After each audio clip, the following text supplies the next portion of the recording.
I think I didn't do anything wrong. Just made everyone laugh at one of our parties, the same way I always do. But then I got served divorce papers, and people started looking at me like I was the only problem. It's funny, isn't it, how one little joke can ruin your whole life? Before we dive deeper into this story, I have one small request. Please subscribe, drop a like, comment, and hit that hype button to boost this channel so more people can discover these incredible stories. The wine glasses clinked together in our open-plan kitchen as I surveyed my perfectly arranged dinner party. Everything looked flawless. The marble countertops gleamed under the pendant lights. The living room furniture was positioned just right for conversation, and our friends mingled with drinks in hand. This was my element, being the center of attention, making everyone laugh. "Aurelia, this salmon is incredible," gushed my friend Monica, raising her glass toward me. "You always know how to throw the perfect party." I beamed, soaking up the compliment. Well, you know me, I don't do anything halfway. I glanced over at Julian, who was quietly refilling water glasses near the kitchen island. He looked so ordinary in his navy button-down, methodically moving from guest to guest without saying much. Sometimes I wondered how I'd ended up with someone so predictable. "Julian's been such a help tonight," I announced loudly, making sure everyone could hear, though I had to remind him 3 times which wine glasses to use. "Men, right?" I laughed, and a few people chuckled politely.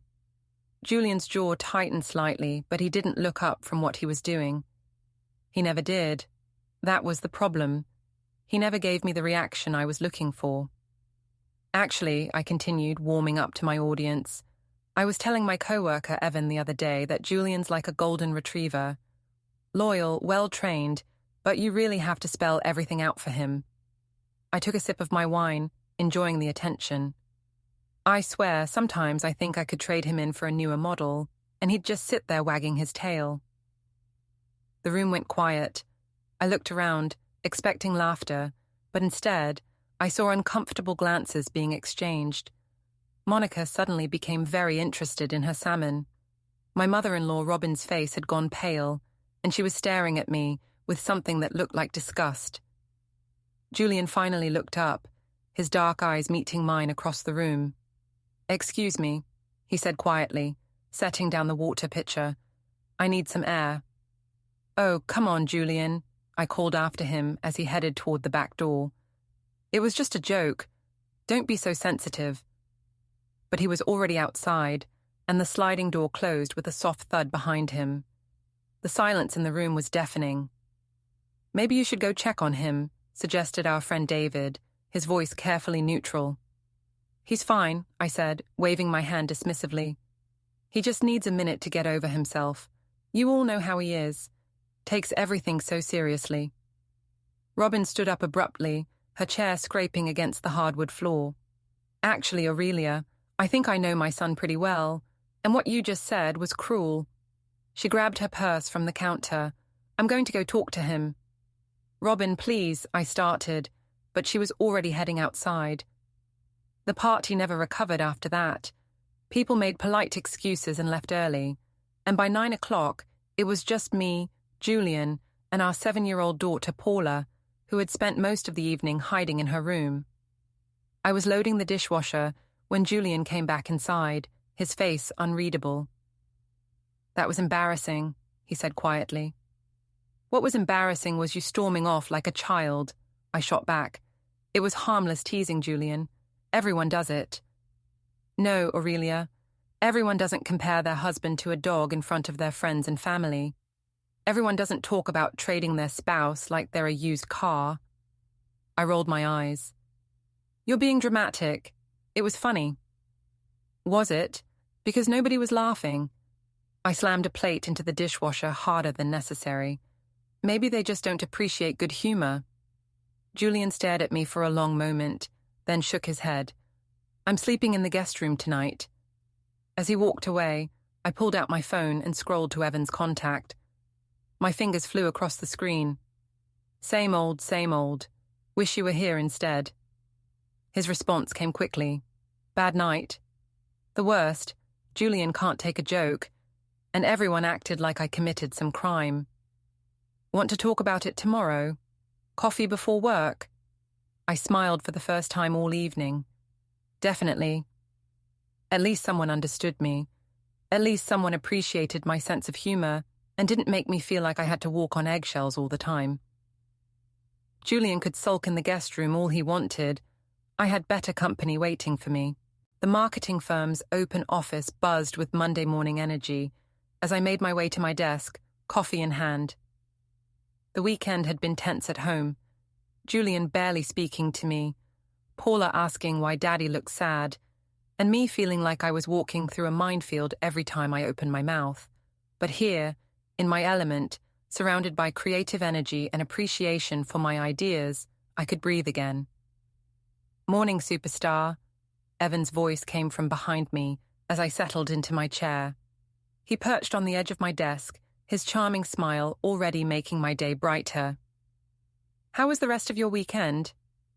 Ugh, don't ask, I said, logging into my computer. Julian's still pouting about Friday night. You'd think I committed murder the way he's acting. Evan's dark eyes sparkled with amusement. What exactly did you say? I recounted the dinner party incident, and Evan chuckled appreciatively. You compared him to a golden retriever. That's brilliant. Right, I thought it was funny, but apparently I'm the villain now. I pulled up my email, grateful to have someone who actually got my humor. Some people just can't handle wit, Evan said, his voice dropping to a more intimate tone. That's their loss. The way he looked at me made my stomach flutter. Evan understood me in a way Julian never had. He appreciated my sharp tongue, my quick wit, my ability to command a room. With him, I didn't have to dim my light or worry about hurt feelings. Aurelia, my best friend Cassidy's voice cut through my thoughts as she approached my desk. How was the dinner party Friday? Oh, the usual, I said casually, not missing how Evan's expression shifted slightly. Good food, good wine, good company. Cassidy raised an eyebrow. That's not what I heard from Monica. She said things got pretty uncomfortable. I felt my cheeks flush. Monica's being dramatic. Everyone had a great time. Did they? Because she said Julian looked really hurt and your mother-in-law left early. Evan cleared his throat. I should get back to my desk. The Morrison campaign won't pitch itself. He squeezed my shoulder as he walked away, and I felt that familiar spark of electricity. What was that about? Cassidy asked, watching Evan retreat to his corner office. What was what about? That, she gestured vaguely. The shoulder squeeze, the lingering looks. Aurelia, please tell me you're not doing what I think you're doing. I have no idea what you're talking about, I said, turning back to my computer screen. Evan and I work together. We're friends.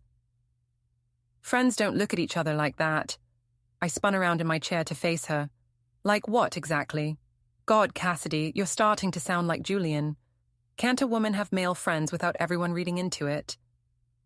I'm worried about you, she said quietly. You've been staying late a lot. You're always texting during lunch. And now this thing with Evan. There is no thing with Evan, I interrupted. And I'm staying late because I'm dedicated to my career.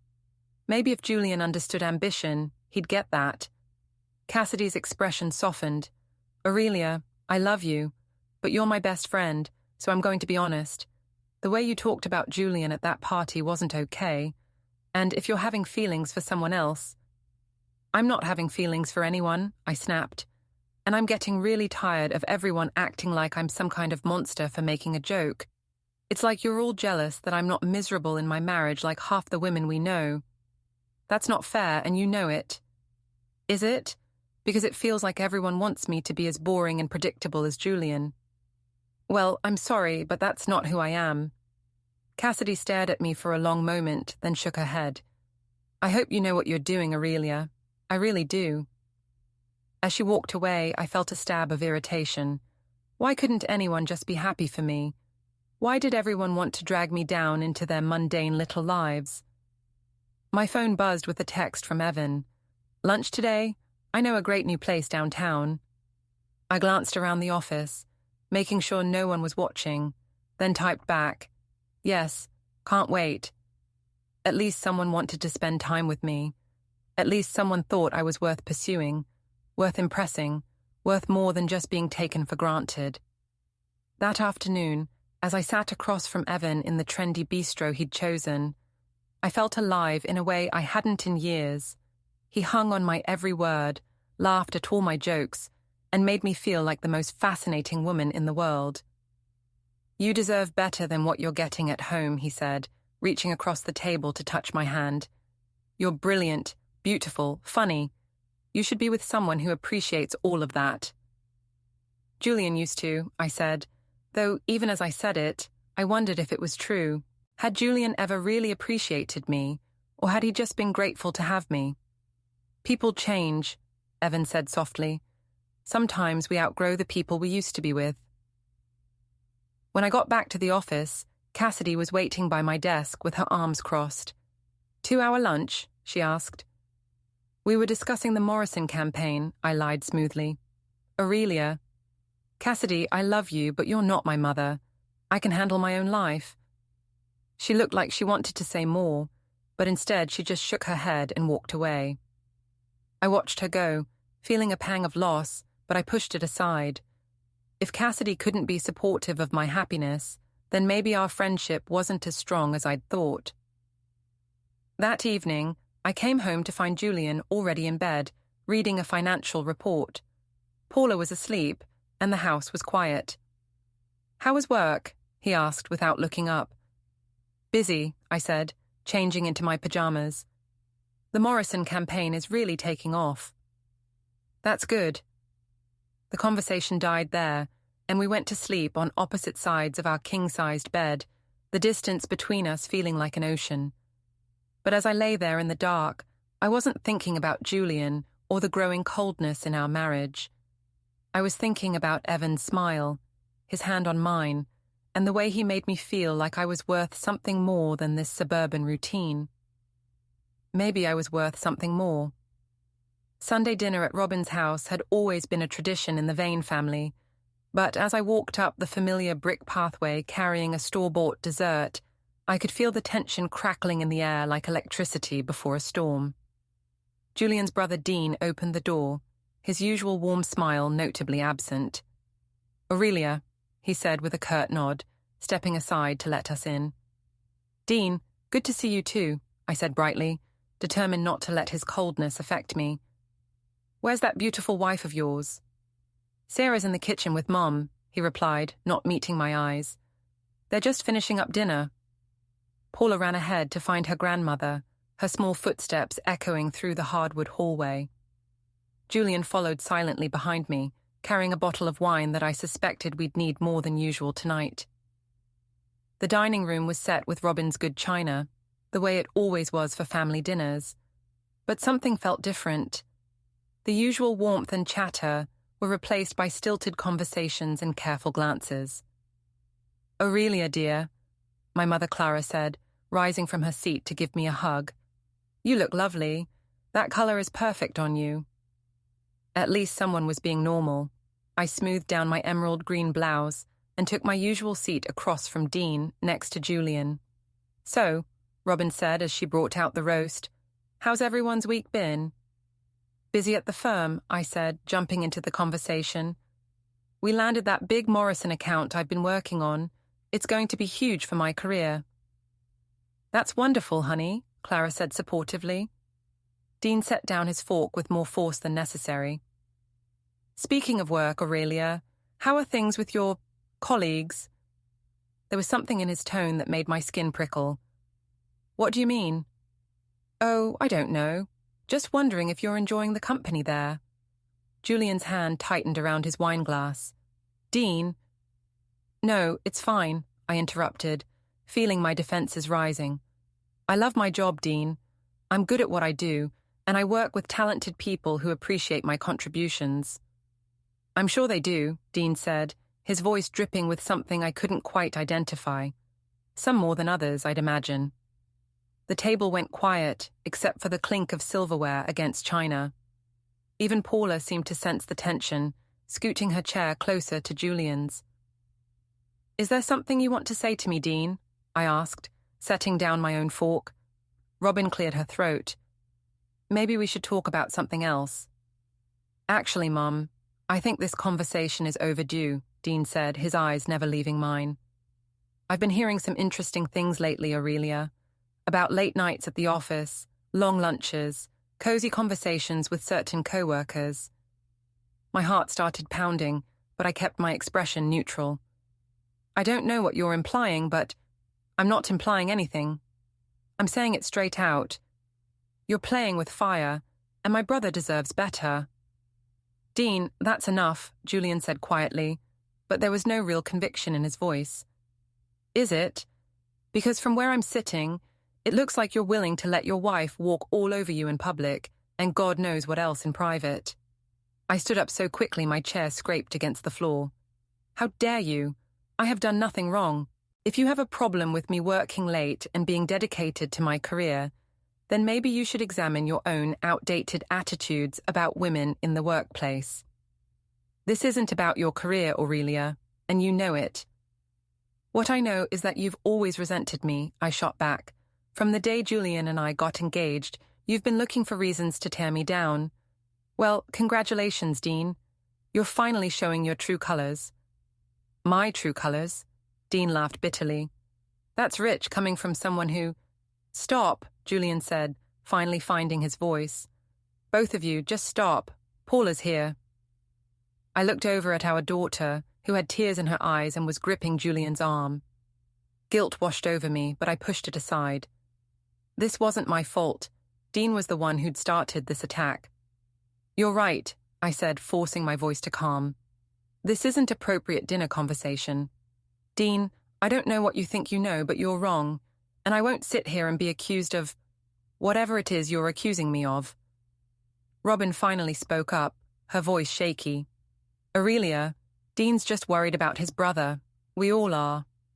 Julian's been different lately, distant, sad. And that's my fault? I asked incredulously.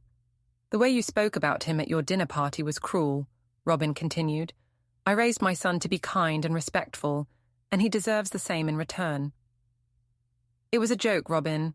One joke. I'm sorry if your sense of humor isn't as developed as mine, but... There it is, Dean said, shaking his head. Even now, you can't just apologize. You have to make it everyone else's fault for not getting your humor. I felt tears of frustration burning behind my eyes. This is unbelievable. I come here for a family dinner, and you all ambush me like I'm some kind of criminal. Nobody's ambushing you, Clara said gently. But maybe, sweetheart, you could just be a little nicer to Julian. Marriage is work, and sometimes we have to put our pride aside.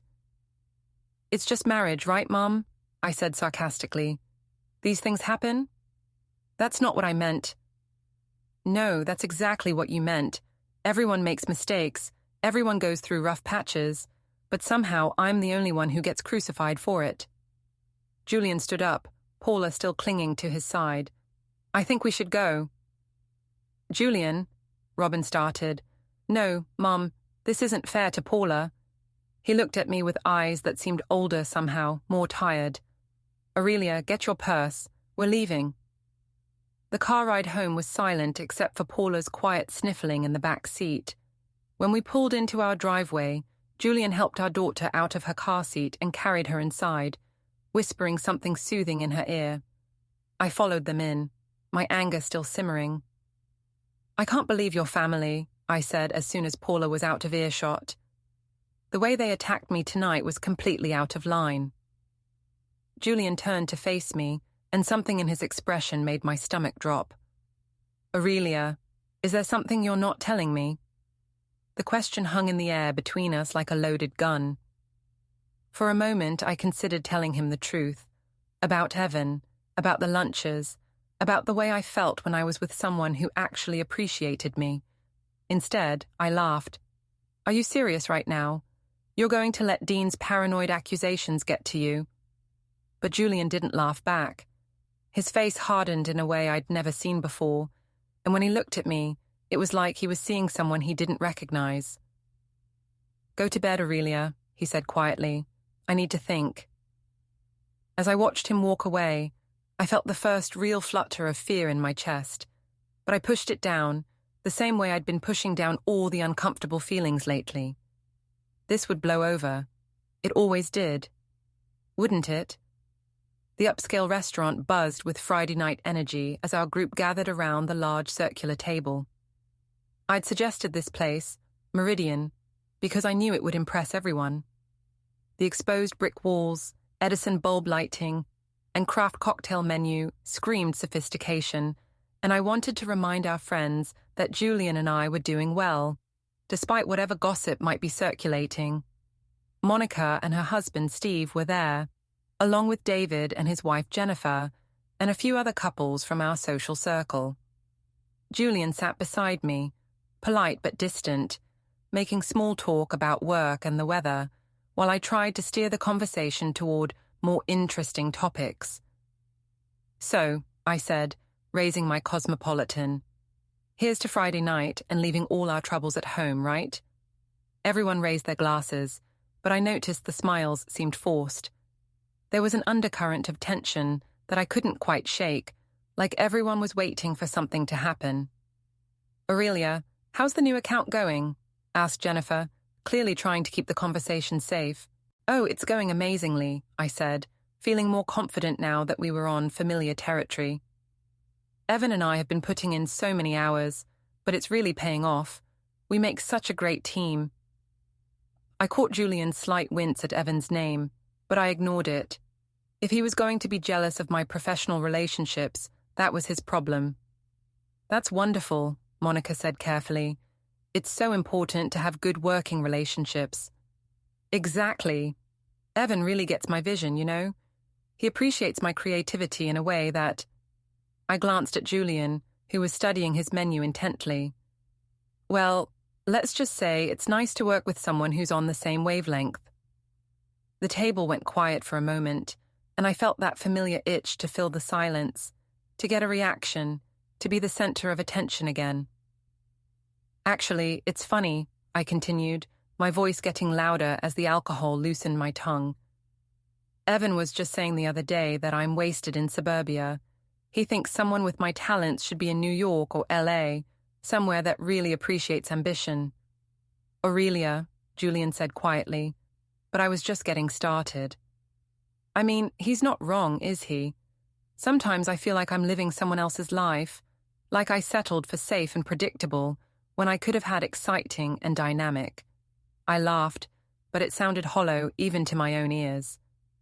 "Maybe I should have held out for the upgrade, you know?" The silence that followed was deafening. Steve cleared his throat uncomfortably, and Jennifer suddenly became very interested in her salad. Monica's face had gone pale, and she was staring at me with something that looked like horror. "What?" I said, looking around the table. "Come on, we're all adults here. We can admit that sometimes we wonder, what if, right?" "Aurelia, stop," Julian said, his voice barely above a whisper. But I couldn't stop. The wine, the tension at home, the feeling that everyone was judging me, it all came pouring out. "I'm just saying, maybe Julian should be grateful that someone like Evan finds me interesting. At least he knows how to have a conversation that doesn't revolve around quarterly reports and mortgage rates." Julian's face went white, and he slowly set down his fork. "Excuse me," he said, standing up from the table. "Oh, come on, Julian," I called after him as he walked toward the exit. "Don't be so dramatic. It was just a joke." But he was already gone, and the table was staring at me, with expressions ranging from shock to disgust. "Aurelia," David said carefully, "that was really inappropriate." What was inappropriate was him storming off like a child, I shot back, but even as I said it, I could feel the ground shifting beneath me. Monica stood up and threw her napkin on the table. "I can't do this. Steve, we're leaving." "Monica, wait," I started, but she was already gathering her purse. "No, Aurelia. What you just said about your husband, about this Evan person, it's disgusting. Julian is a good man, and he doesn't deserve to be humiliated like this." One by one, the other couples began making excuses and leaving. Within 15 minutes, I was sitting alone at the table, surrounded by half-eaten meals and abandoned wine glasses. The server approached cautiously. "Ma'am, will you be settling the bill?" I nodded numbly, pulling out my credit card with shaking hands. The check was over $300, money we'd spent on a dinner that had just destroyed what was left of my social circle. When I got home, the house was dark except for a single light in the kitchen. I found Julian sitting at the breakfast bar, a manila folder open in front of him. My blood turned to ice when I saw what was inside. Screenshots of text messages, photos of Evan and me at lunch, bank statements highlighting charges at restaurants I'd claimed were work meetings, a business card for a divorce attorney. "Julian," I whispered, but he held up a hand to stop me. "I hired a private investigator," he said, his voice eerily calm. 3 weeks ago, after Dean told me what he'd heard around town. I didn't want to believe it, Aurelia. I kept thinking there had to be an explanation. I sank into the chair across from him, my legs suddenly unable to hold me up. "It's not what you think. It's exactly what I think," he interrupted. "The question is, how long has this been going on?" "Nothing's going on," I said desperately. "Evan and I are just friends. We work together, we grab lunch sometimes, we text about projects." "I wish you were here instead of Julian," he read from one of the screenshots. "He's so boring compared to you. I think about you when I'm lying next to him. Should I keep reading?" The room spun around me. "Julian, please, let me explain." "Explain what? How you've been carrying on an affair while I've been working to support our family? How you've been humiliating me in public while sneaking around behind my back? How you've been lying to my face for months?" "It's not an affair," I insisted. We haven't what? Haven't slept together? Because these messages suggest otherwise. Last night was incredible. I can't wait to be alone with you again. Julian will never make me feel the way you do." Each quote hit me like a physical blow. Seeing my private thoughts laid out like evidence in a criminal case made them seem so much worse than they'd felt in the moment. "I was confused," I said, tears streaming down my face. "I was unhappy and Evan made me feel special. And I just..." "You just what?" "Decided our marriage vows didn't matter. Decided our daughter's stability didn't matter. Decided I didn't matter." "That's not true. You do matter, Julian. You're a good man, and I know I've made mistakes, but we can fix this. We can go to counseling. We can work through this." Julian closed the folder and stood up. "I've already filed for divorce, Aurelia. The papers will be served on Monday." The words hit me like a sledgehammer. "You can't be serious." "I've never been more serious about anything in my life." He walked toward the doorway, then turned back. "I'm taking Paula to my mother's tonight. When we get back tomorrow, I want you gone." "Gone? Julian, this is my house too." "Actually, it's not. It's in my name, bought with my inheritance from my grandfather. The lawyer made that very clear." His voice was matter-of-fact, businesslike. "You can stay at your mother's until you figure out your next move." "You can't take Paula away from me," I said, panic rising in my throat. "I'm not taking her away. But given the evidence of your affair and your recent behavior, my lawyer is confident we'll get primary custody. You'll have visitation rights, of course." He started to leave again, then paused. "For what it's worth, Aurelia, I really did love you. I would have done anything to make you happy. I just never realized that what would make you happy was destroying everything we built together." As his footsteps disappeared up the stairs, I sat alone in our kitchen, surrounded by the wreckage of my life, finally understanding that some jokes aren't funny at all. The law offices of Patterson, Mitchell and Associates occupied the 15th floor of a gleaming downtown high-rise, all glass and steel and intimidation. As I sat in the waiting area, my palms sweating despite the air conditioning, I tried to convince myself that this was all just a formality. Julian was hurt and angry, but surely once we sat down and talked like adults, we could work something out. My own lawyer, a harried-looking woman named Susan Chen, whom I'd found through a quick Google search, sat beside me flipping through a thin folder. I'd only been able to afford a few hours of her time, and it showed in her preparation, or lack thereof. "Remember," she said quietly, "try to stay calm and don't admit to anything we haven't already discussed." The problem was, there was so much we hadn't discussed. I'd been too embarrassed to tell her the full extent of my relationship with Evan, too proud to admit just how badly I'd handled things with Julian and our friends. "Mrs. Vane?" A young paralegal appeared at the conference room door. "We're ready for you." The conference room was designed to intimidate, with its massive mahogany table and floor-to-ceiling windows overlooking the city. Julian sat at the far end, looking composed and unfamiliar in his best suit. Beside him sat his lawyer, Margaret Patterson herself, a woman whose reputation for ruthlessness in divorce cases was legendary. "Aurelia," Julian said with a polite nod as I took my seat. He might as well have been greeting a stranger. "Julian," I replied, trying to keep my voice steady. "I hope we can resolve this quickly and amicably." Margaret Patterson smiled, but it didn't reach her eyes. "That depends entirely on your willingness to be reasonable, Mrs. Vane." She opened a thick folder and began spreading documents across the table, like a dealer laying out cards. Bank statements, credit card bills, phone records, photographs, my entire life reduced to evidence in a legal proceeding. "Let's start with the affair," she said matter-of-factly. "There was no affair," I said automatically, the lie I'd been telling myself for months. Margaret raised an eyebrow and slid a photograph across the table. It showed Evan and me at a hotel bar downtown, his hand on my thigh, both of us laughing at something. I remembered that night. We'd gone there after a particularly successful client presentation, and one drink had turned into several. "This was taken 3 weeks ago," Margaret continued, "the same night you told your husband you were working late on the Morrison account." My lawyer leaned forward.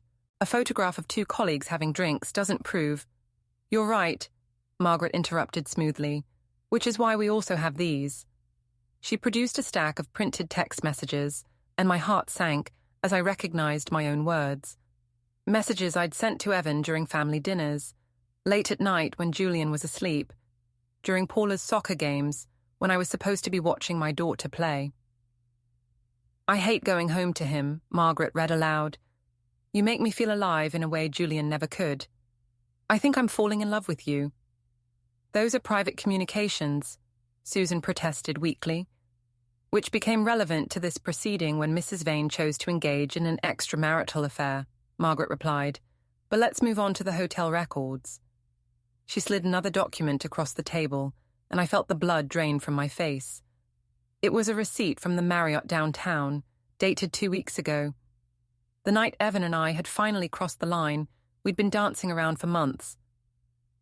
"The room was booked under Mr. Lark's credit card," Margaret continued. "Security footage shows both of you entering the elevator together at 7:23 p.m. and leaving separately the following morning." I wanted to disappear, to sink through the floor and never face the disappointment in Julian's eyes. But Margaret wasn't done. "Now, let's discuss the financial implications of Mrs. Vane's behavior." She produced more receipts, expensive lunches, hotel rooms, gifts I'd bought for Evan with our joint credit card. Money that should have gone toward Paula's college fund or our mortgage, spent instead on an affair that was now destroying everything. "The total comes to approximately $8,000 over the past 4 months, Margaret said. "Money taken from the marital assets to fund an adulterous relationship." "I can pay that back," I said desperately. "Julian, I'll pay back every penny. We don't need to do this. We can go to counseling. We can work through this." "Work through what, Aurelia?" Julian spoke for the first time since we'd sat down, his voice quiet but firm. "Work through you lying to my face for months? Work through you spending our daughter's college money on hotel rooms with another man? Work through you humiliating me in front of everyone we know?" "I made mistakes," I admitted, tears starting to flow. "I know I hurt you, but people make mistakes, Julian. That doesn't mean we have to throw away 12 years of marriage." 12 years, he repeated. "Do you know what I was doing 12 years ago? I was planning our wedding. thinking about how lucky I was to have found someone I wanted to spend my life with, someone I thought shared my values, my commitment to family, my belief in keeping promises. His voice cracked slightly, and I saw a flash of the pain he'd been hiding behind his composed exterior. I defended you, Aurelia. When my family said you were selfish, when our friends said you were cruel, I defended you. I told them they didn't understand you the way I did. I made excuses for your behavior because I loved you and I believed in us. I still love you, I whispered. No, you don't, he said sadly. If you loved me, you wouldn't have done this. If you loved our family, you wouldn't have risked destroying it for someone who doesn't even care enough to be here defending you today. The truth of that hit me like a physical blow. Evan hadn't returned my calls since the divorce papers were served. He'd made himself scarce at the office, and when I'd finally cornered him in the parking garage, he'd made it clear that our relationship was over. I was just having fun, Aurelia, he'd said with a shrug. I thought you understood that. Margaret cleared her throat, bringing us back to the business at hand. Given the evidence of adultery, financial misconduct, and Mrs. Vane's demonstrated instability, my client is seeking primary custody of the minor child, spousal support, and division of assets heavily weighted in his favor. That's not fair, I protested. Paula needs her mother. I made mistakes in my marriage, but I'm still a good parent. Are you? Margaret asked. Because we have testimony from Paula's teacher that she's been withdrawn and anxious lately. We have statements from family members about your inappropriate behavior at social gatherings. We have evidence that you've been so distracted by your affair that you missed 3 parent-teacher conferences and 2 of Paula's soccer games. Each accusation was like a knife to the heart because they were all true. I'd been so caught up in the excitement of Evan's attention that I'd neglected everything else, my husband, my daughter, my responsibilities. I want to see the custody evaluation, Susan said, finally earning her fee. Of course, Margaret replied, sliding another thick document across the table. Dr. Rebecca Martinez is one of the most respected child psychologists in the state. Her recommendation was quite clear. I didn't need to read it to know what it said. I could see it in Julian's face, in the way Margaret's smile had turned almost pitying. Mrs. Vane, Margaret continued, my client is prepared to be generous. Supervised visitation every other weekend, modest spousal support for 2 years to help you get back on your feet, and your personal belongings. In exchange, you'll agree to the divorce terms and refrain from contesting the custody arrangement. And if I don't agree, I asked, though I already knew the answer, then we go to trial, where all of this evidence becomes public record. Your affair, your financial misconduct, your neglect of your daughter, all of it will be laid out for anyone to see. Your employer will likely find out, your family will be humiliated, and you'll still lose. I looked at Julian, hoping to see some softness in his expression, some hint that the man who'd once loved me was still in there somewhere, but his face was stone. Sign the papers, Aurelia, he said quietly. Let's end this with whatever dignity we have left. With shaking hands, I picked up the pen and signed away my marriage, my home, and my daughter's daily presence in my life. Each signature felt like a small death, but I had no choice. I'd made my choices months ago, in hotel bars and restaurant booths, and text messages sent in the dark. Now I was simply living with the consequences. The courthouse steps were slick with morning rain as I climbed toward the family court entrance, clutching my purse and the folder containing what remained of my legal documents. 6 months had passed since that devastating meeting in Margaret Patterson's conference room, and today was the final hearing, the day our divorce would become official. I'd spent those months in a studio apartment across town, working at a smaller marketing firm after being quietly let go from my previous job.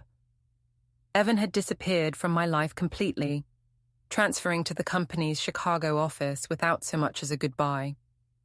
The friends who'd once filled our dinner parties now crossed the street to avoid me at the grocery store.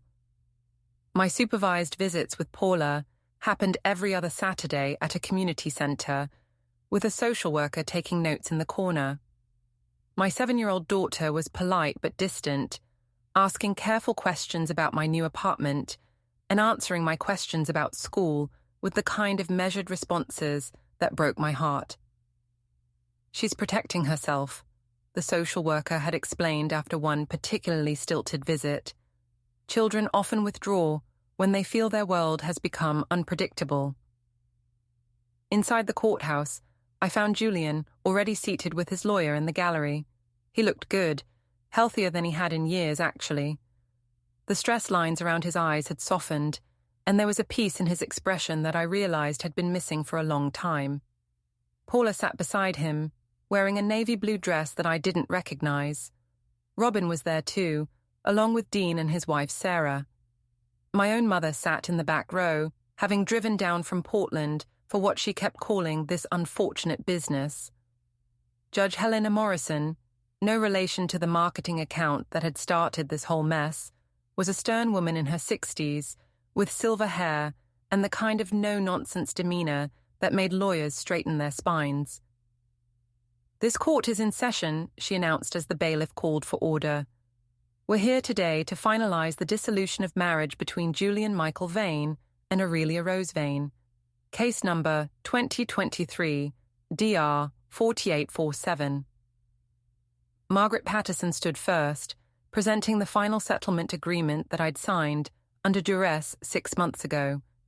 The terms were exactly as harsh as they'd seemed that day. Julian got the house, primary custody of Paula, and most of our assets. I got supervised visitation, minimal spousal support, and my personal belongings. "Your Honor," Margaret said, "my client has fulfilled all requirements of the temporary agreement. He's maintained stable housing, continued his employment, and provided a consistent environment for the minor child.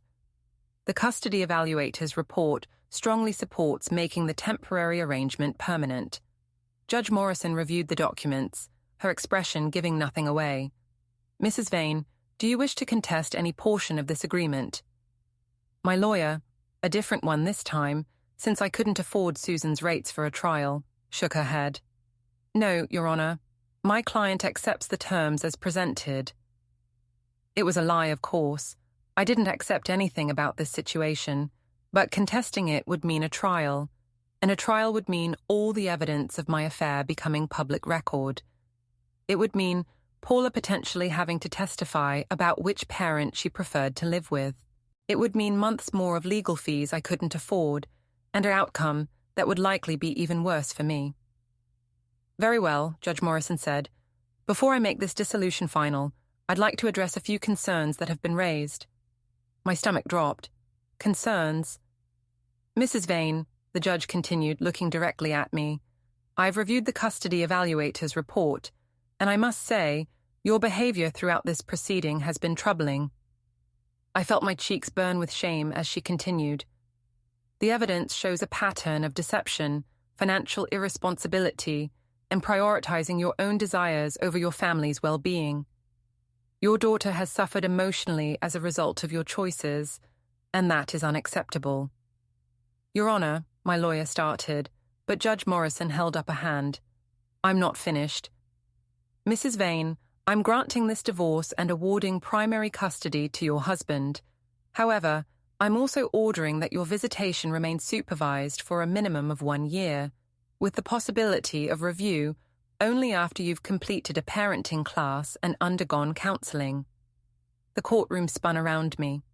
A year of supervised visits, parenting classes like I was some kind of unfit mother. "Furthermore," Judge Morrison continued, "I'm ordering you to pay child support in the amount of $800 per month, beginning immediately." "Child support?" I gasped, "but I'm barely making ends meet as it is." "You should have considered that before spending marital assets on an extramarital affair," the judge said coldly. "Your financial difficulties are a consequence of your own choices." I looked around the courtroom desperately, hoping someone would speak up for me, would point out that I was still Paula's mother, that I deserved better than this. But all I saw were faces filled with disappointment, anger, or worse, pity. "Is there anything else, counselors?"